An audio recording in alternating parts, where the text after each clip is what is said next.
Hey, what's up guys? This is your girl Joy from the island of Mindoro.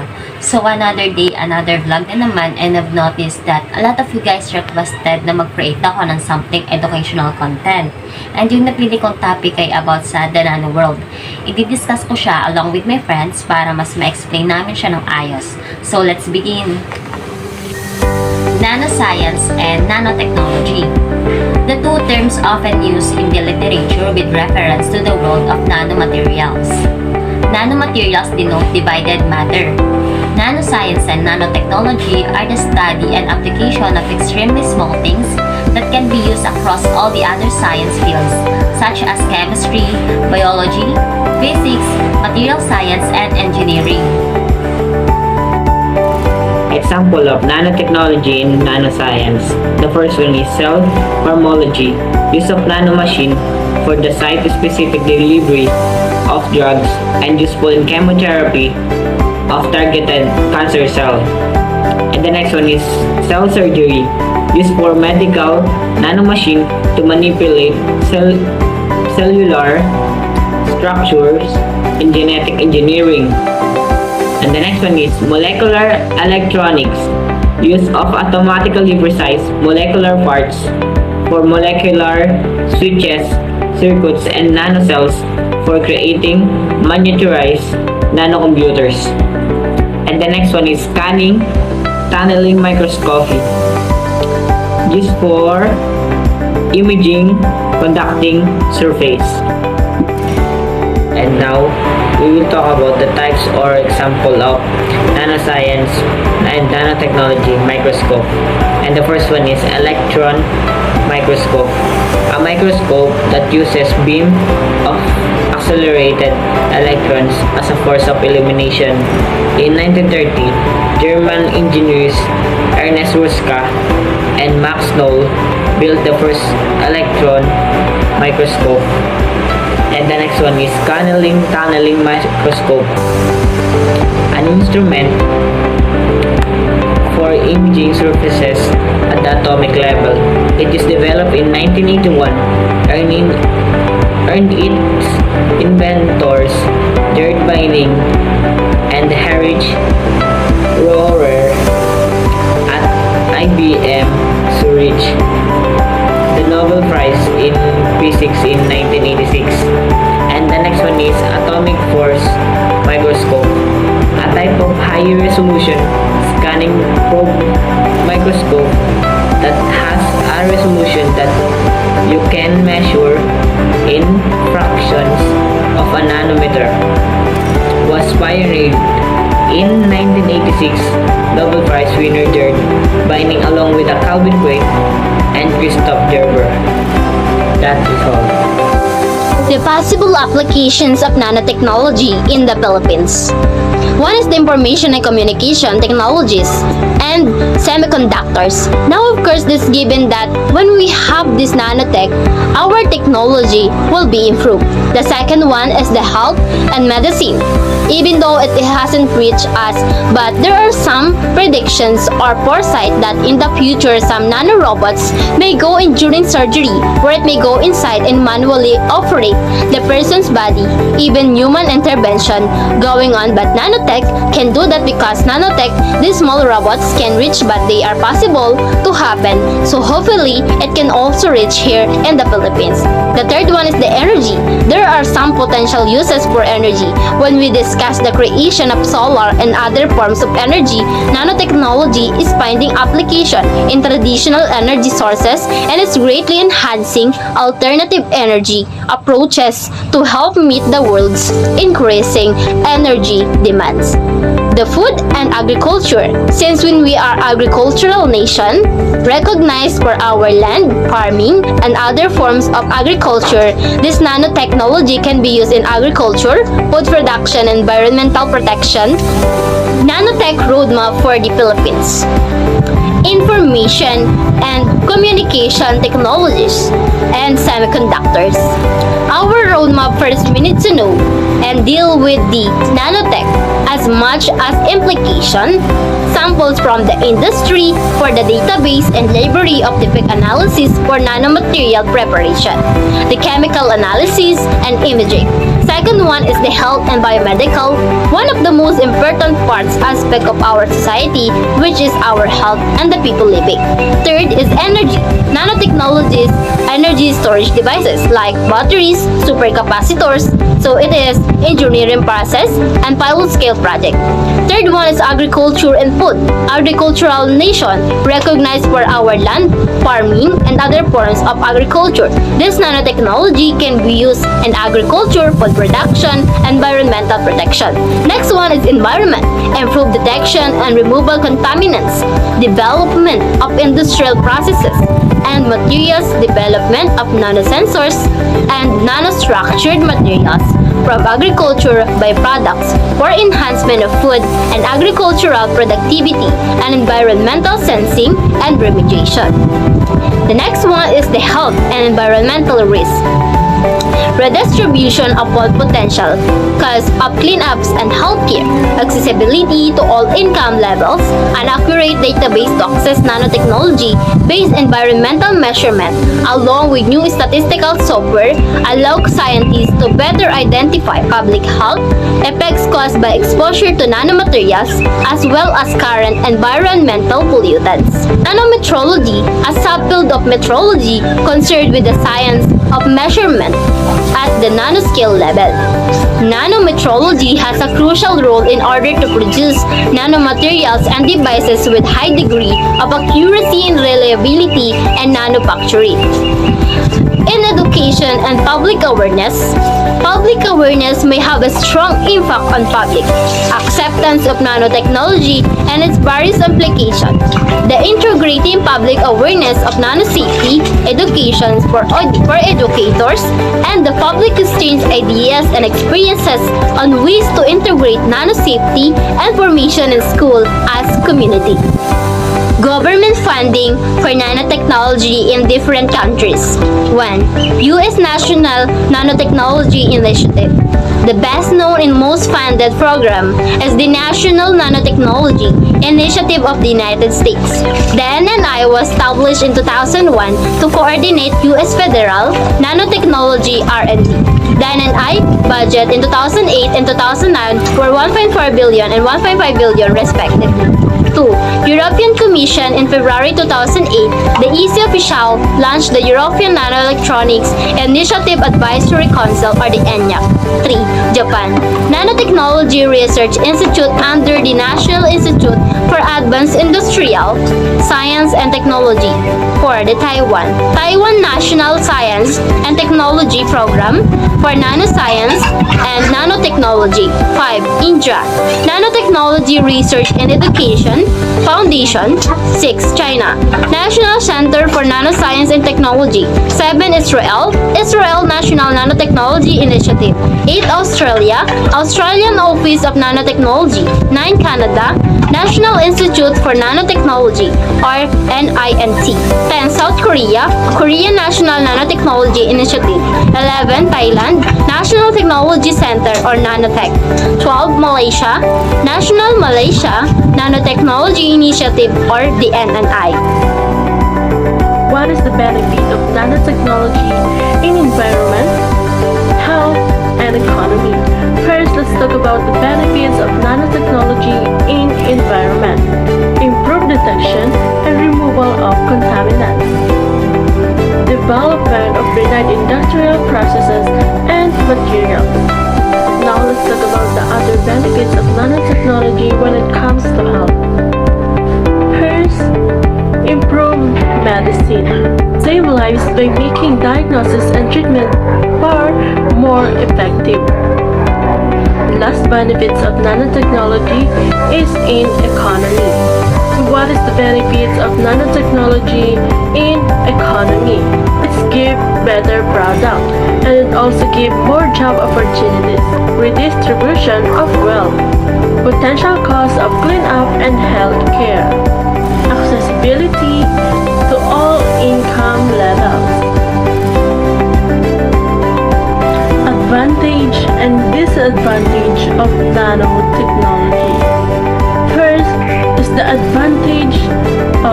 nanotechnology. It's over the potential for new and faster kinds of computer. And it also gives more efficient power for resources.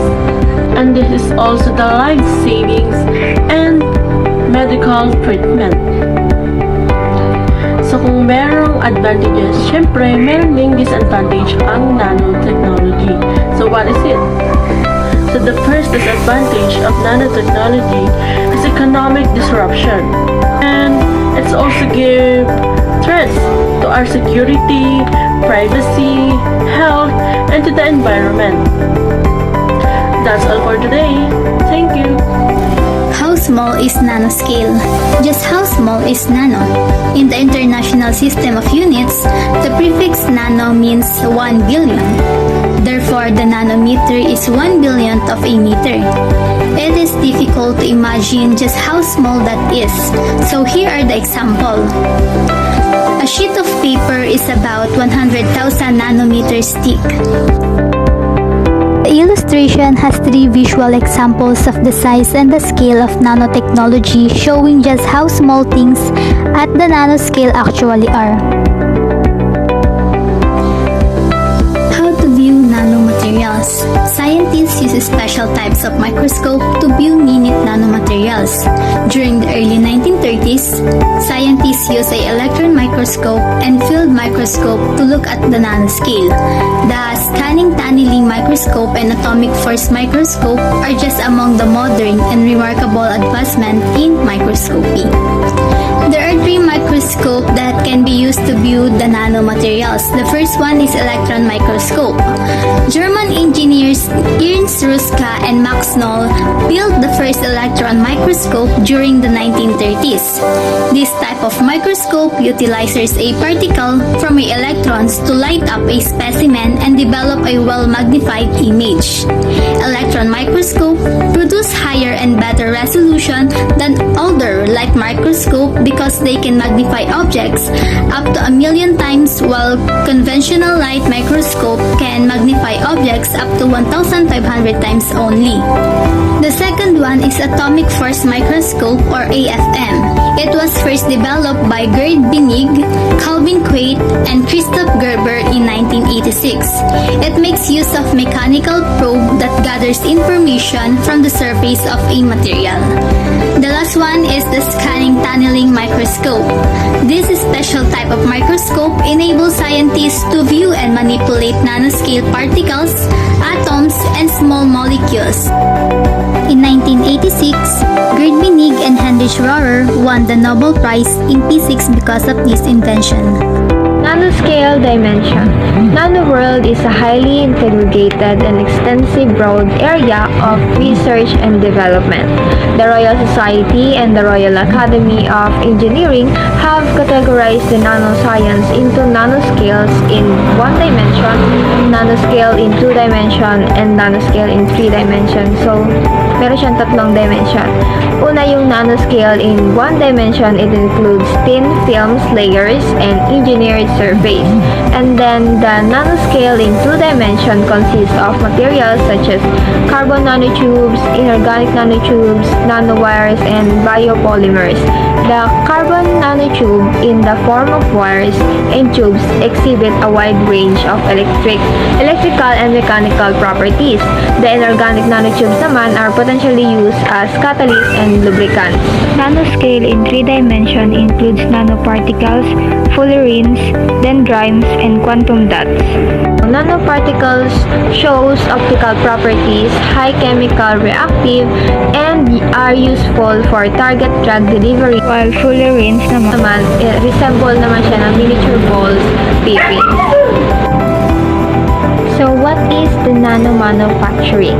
So when we say nanomanufacturing, it refers to the scaled up, reliable, and cost-effective manufacturing of nanoscale materials, structured devices, and systems. So it also involves the research, improvement, and incorporation of processes for the construction of material. So ang nanomanufacturing, it leads to the development of new products and improved materials. And there are 2 fundamental approaches to the nano manufacturing. So, yung bottom up on the top down. So, the bottom up fabrication, it manufactures products by building them up from atomic and molecular scale component. Pero this method, it is time consuming at yung mga scientists and engineers ay naghahanap pa din sila ng mas effective na paraan of putting up together these molecular components that self-assemble and from the bottom up to organized structure. So next would be the top-down fabrication, in which it tears down the large pieces of materials into nanoscale. So itong process na ito, it needs larger amounts of materials and discards excess raw materials. Then, meron din tayo mga nabuong mga panibagong approaches sa pag-assemble ng nanomaterials based from the applications in top-down and bottom-up fabrications. These include the deep bend lithography. It is a method in which the tip of atomic force microscope is dipped into chemical fluid and then utilized to write on a surface like an old ink pen into paper. Next is a self-assembly. It depicts an approach wherein a set of components joined together to mold an organized structure in the absence of the outside direction. Chemical vapor deposition. It is a procedure wherein chemicals aquasponge to form very pure, high-performance film. Nano-imprint lithography. It is a method of generating nanoscale attributes by stamping or printing them into surface. Molecular beam epitaxy. It is one manner for depositing extremely controlled thin films. Roll-to-roll processing. It is a high-volume practice for constructing nanoscale devices on a roll of ultra-thin plastic or metal. Atomic layer epitaxy. It is meant for laying down one atom thick layers on a surface.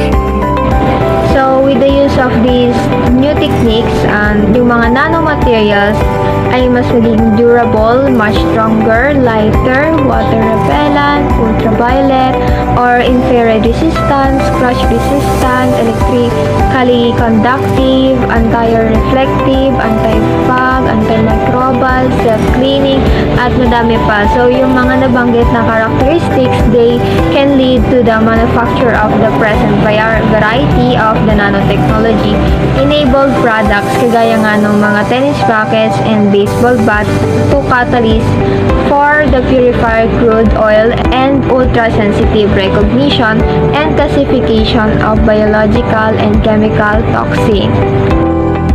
Potential uses of the nanotechnology. The Joint Center for Bioethics in Canada ranked potential uses of nanoscience and nanotechnology is with respect to development. So there are top 10 uses follow. So first is the energy production, conservation, and storage. Wherein ngayon, meron na tayong more powerful na solar panel na nag-absorb ng energy from the sun that consume less power and save long-lasting energy.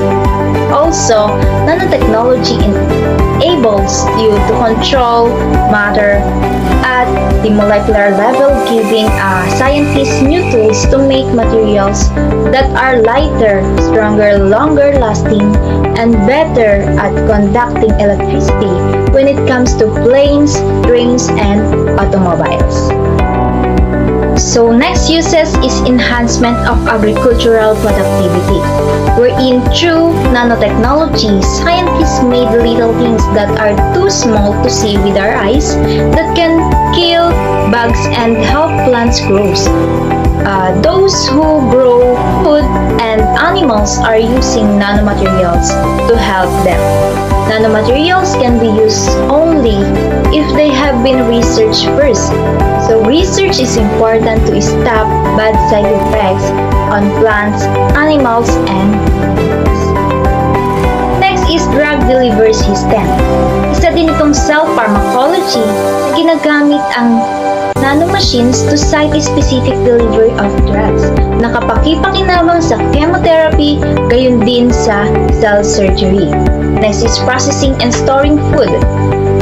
Nanotechnology is ginagamit rin in processing food packaging to reduce UV exposure and prolong its shelf life, and kasama dyan ang carbon properties of nanotubes na ideal for enhancing different kinds of structures katulad sa mga ginagamit natin sports equipment, body armor, and also so ilan lamang yan sa mga uses and development of nanotechnology talagang magagamit natin sa ating pamumuhay, pati na rin sa ating environment na siyang nagbigay daan sa treatment and remediation of water, green nano-composites environmental remediation, screening and diagnosing diseases, controlling air pollution, constructions, and also the detecting and controlling pests.